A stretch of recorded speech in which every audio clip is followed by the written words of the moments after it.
দেখো, আজকে কিন্তু আমি সেরকম কিছু রান্না করি নাই, বুঝলা? আজকে আমি ভাত করি নাই, কিন্তু এইটুকু ভাত, এটা কালকের ভাত। ঠিক আছে, আজকে করছি কি। তাহলে কি করে আমি, আমার কি করে হবে? তোমার কি করে হবে? তোমার এটা দিয়েই চালাতে হবে আজকে, বুঝলা? আজকে কি করছি, কারণ না আমি খাবো না। ও এটা কি? এটা কি, এটা হচ্ছে পোলাও। আজকে তো রোববার, তো ভাবলাম আহ, একদম বাসন্তী পোলাও। কি গন্ধ গো! হ্যাঁ, পোলাওটা চালটা খুব ভালো আনছো তুমি। তাই? হ্যাঁ, তুমি বাজারটা ভালোই করো। আর করেছি আজকে আমি এই যে চিকেন চাপ, দেখছো? এই যে লেগ পিস, কি দেখতে! এই যে কাছের থেকে নিয়ে দেখাচ্ছি, চিকেন চাপ। দেখালে চলবে, তাড়াতাড়ি দাও। তাড়াতাড়ি দিচ্ছি, একটু বন্ধুদের দেখালাম দেখালে। কি রান্না করছি। ভাত দেওয়ার সাথে সাথে মাখা শেষ। আচ্ছা, একটু কাসুন্দ ও, দিই, দাঁড়াও দাঁড়াও। দাও দাও দাও। বাবা রে, একটু টাইম তো দেয় আমাকে। কাসুন্দটা নিয়ে আসলা শাক দিয়ে খাবা বলে। তো আজকে মেনুগুলো তাহলে আরেকবার বলি। এই যে আজকে তো আমি একদম এই পাট শাকের জন্যই আমি খালি ভাতটা গরম করলাম। নইলে পরে ভাত আমি মানে ভেবেছিলাম যে দুপুরে ইয়েই করবো না, নইলে পোলাও আবার রয়ে যাবে। তো রান্না করেছি ভাতের জন্য, আইটেম যে করি নাই সেটা না। এই যে আজকে করছি আমি ধনিয়া রুই। এই রেসিপিটা না দারুণ দারুণ, খেতে যা লাগে না কি বলবো। তো ভাবলাম যে এটা এটা তাহলে থাক, রাতে হয়ে যাবে। রাতে ভাত করব, আর চাপ তো দুবেলা খাওয়া যায় না, সেই জন্য এই বেলা পোলাও আর চিকেন চাপ হয়ে যাক। আর রাতের বেলায় ধনিয়া চিকেন গরম গরম ভাত করব। এই যে ডালও আছে, আর আছে এখানে আম কাসুন্দি, এই যে চাটনি। পোলাওয়ের পরে একটু চাটনি না হলে ঠিক জমে না। তার ভিতরে আজকে সানডে বলে কথা। আর এই যে আছে পুদিনার চাটনি। তুমি তো নিচ্ছও না, চুপচাপ খেয়ে যাচ্ছ।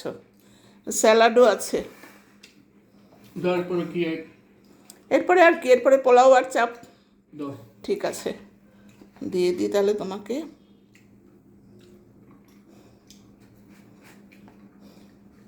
উম, মিষ্টি বেশি না তো? না। তুমি তো পোলাও মানে পছন্দ করো না এই কারণে যে মিষ্টি হয়, কিন্তু পোলাও মানেই তো মিষ্টি ভাত। যাই হোক, চাপটা দিয়ে দাও। চাপটা দিয়ে দিই এবার।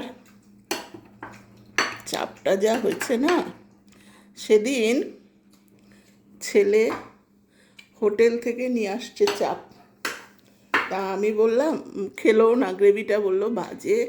আমি বললাম কি যে আমি রান্না করে দেবো, তুই এটা হোটেলে দিয়ে আসিস, বলিস আমার মার হাতে রান্না করা চাপটা খেয়ে দেখো। তো বলো চাপটা কেমন হয়েছে? একটু আলাদা, মানে কি বলবো আর। আলাদাই হয়, আমার চিকেন চাপটা আলাদাই হয়। মানে একদম কি বলে, খানদানি মোগলাই রান্নাই করি আমি। একদম দারুণ, মানে কি বলবো আর। আজ অবধি চিকেন চাপ আমার হাতে যারা যারা খেয়েছে প্রত্যেকে বলে গেছে যে একদম অন্য টাইপের। এরপরে বন্ধুরা রেসিপিটা একদিন শেয়ার করব। আজকে তাড়াহুড়ো করে রান্না করলাম, আজকে আর রেসিপি শেয়ার করলাম না। যা, একেবারে ফাটাফাটি। সবই ফাটাফাটি। আচ্ছা, এই পুদিনার চাটনি নাও,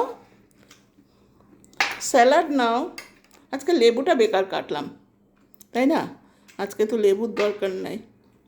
এই চাটনিটাও তো ওই কাঁচা আম আর দুকোয়া রসুন লঙ্কা দিয়ে চাটনিটা খুব ভালো লাগে, পুদিনার চাটনি। এই কারণেই আমি ভাতের ইয়ে করলাম না, যে এটা খেলে পরে আর তো দরকারই নেই। ঠিক আছে, তাহলে একটু স্যালাডও দিয়ে দিই তোমাকে, নইলে তো নিজের হাতে নিচ্ছই না।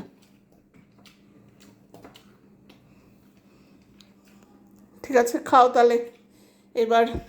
এই যে ছেলের প্লেট বেড়েছি এখানে, আমার আজকে কালোর ভিতরে বোঝা যাচ্ছে না প্লেটটা।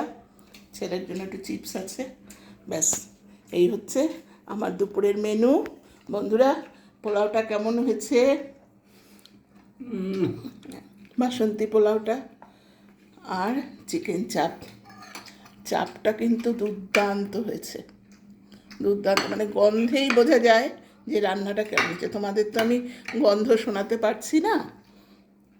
যাই হোক, তাহলে শুভ দুপুরের অনেক অনেক শুভেচ্ছা। আর ভিডিওটা বড় করছি না, এখন পোলাওটাও ঠান্ডা হয়ে যাবে। তাহলে তোমাদের সাথে পরে আবার কোনো ভিডিওতে দেখা হচ্ছে, কথা হচ্ছে। টাটা।